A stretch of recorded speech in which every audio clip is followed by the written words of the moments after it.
Hey guys, today I want to talk to you about 3 ways to make sure your LinkedIn profile is getting you the right kind of attention and building your rapport and reputation, not eroding it without even knowing it. So let's talk first about pictures, then endorsements, and then lastly we'll talk about your header.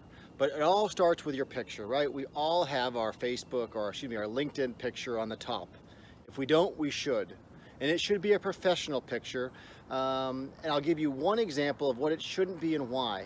I have a client, great guy, great family guy. His LinkedIn profile picture is 10 years old, which isn't that big of a deal. And it's a beautiful picture of him and his wife when she was pregnant. Now, it's a very well done, professionally taken picture. However, it has his pregnant wife in the picture, who is also gorgeous. And that's not the issue, but here's the issue. Remember, my job as a recruiter is to disqualify you. And a hiring manager's job is to figure out if they like you. Your job is to not give me reasons to have concern. One thing I mentioned to my client was pretty simple, was like, look, I love this picture. It's a great family picture. But the truth is that if I'm gonna hire you into my company, if I see this picture, I have 2 kids. I love families, but I also know that being a new dad is exhausting. It's time consuming. And just like you shouldn't put things you are completing on your resume, if you're getting your MBA and it's a year out, you shouldn't highlight the fact that it's a year away, because now you're dividing your time between getting your MBA and doing this job. If you're a new dad or a new mom, we all know that you are dividing your time between sleeping and working and raising a baby. And often, sleep is the thing that suffers, which means sometimes quality and attention to detail can suffer. Also, you might be taking paternity leave for a week if your company offers that. So my advice is keep your LinkedIn profile professional, keep it a headshot, keep it something that will not possibly be misconstrued or taken the wrong way. Now, let's talk about recommendations versus endorsements, okay? Recommendations are good. Recommendations are something I advocate all my clients to solicit from people that they've worked with, but you want to focus on the higher level individuals. You can't expect to have 45 peers as recommendations, and they all came on October 17th, and to have as much of an impact as having maybe 10 recommendations over the course of 2 years, all from a VP level. So when you're doing recommendations, make sure that you're focusing on higher level individuals. Make sure you have a really good relationship with those individuals, because you want to make sure that you have enough influence and enough respect both ways that you could come in and back to them and go, hey, look, I noticed you did a typo on this. Would you mind fixing it?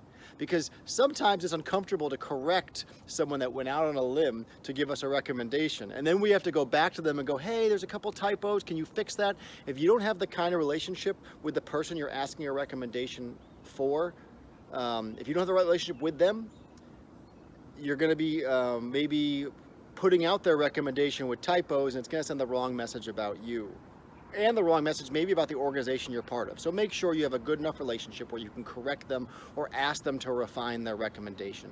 And then the third thing, which you might not think about, make sure they're spread out over time, but make sure it's not an equal ratio, meaning you have the opportunity to give recommendations and receive recommendations.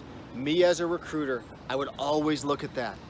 If I saw that the candidate I'm talking to had 10 received and 10 given, and then I looked and the one he received was the same one he gave, so I gave Sally a recommendation, Sally gave me a recommendation, I quickly figure out that this was probably a bartering system, and I hold less value in those recommendations.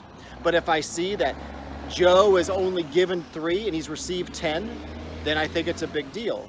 And then if I see if they've been received over the last year, there's been one in November, one in October, one in December, one in January, it bodes a lot better for you than getting 10 recommendations the day after you were laid off. I'm not saying those recommendations the day after you were laid off aren't valid, but obviously in that scenario, you were fishing for the recommendations. They weren't as organic as it could appear. So if you're getting recommendations from people on LinkedIn, make sure you go about it methodically and monthly. Have a couple every single month that you're trying to glean recommendations and endorsements from. The endorsements thing, I'm not a big fan of that. They don't hurt you, but bottom line, I have, as a recruiter, people who I've never met just wanted to gain favor with me would endorse my oil and gas experience or endorse my HR experience, and truthfully I never talked with them.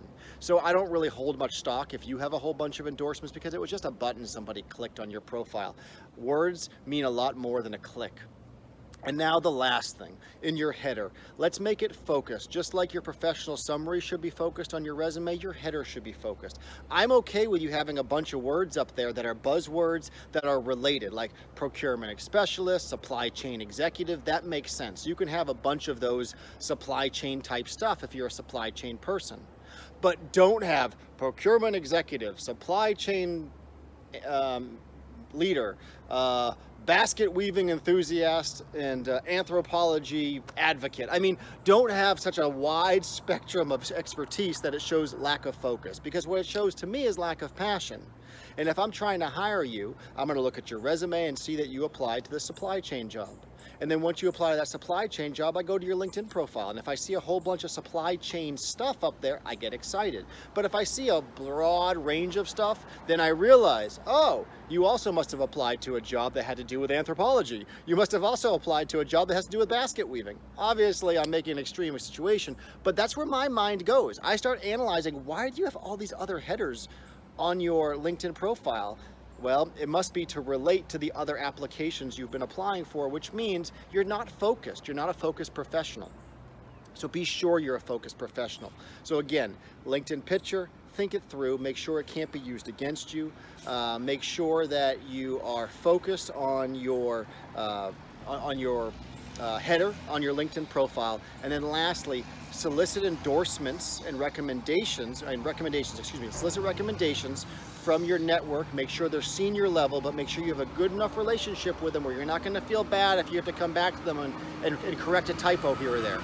And then lastly, I hope you're doing well. I hope you are doing well in your job search. As always, feel free to follow me on Facebook, on Instagram. On Instagram, I just give daily tips as I'm doing resumes, as I'm preparing for interviews, as I'm preparing to do career coaching and things like that. I will pop in with Instagram stuff. Plus, there's occasionally some ridiculous family shenanigans that happen on there that are just interesting too, but they're all on the same thing: hired, how to get the job. And then take a look at the blog, how to get the job. And then lastly, if you know anybody in your network who is looking to get a job, struggling to get an interview, and just might need to refine their search process, reach out to me so I can show them how to get the job and give them a free resume consult. Thanks so much. I hope you're doing well. And as always, check me out on Wednesdays over on the YouTube channel and LinkedIn.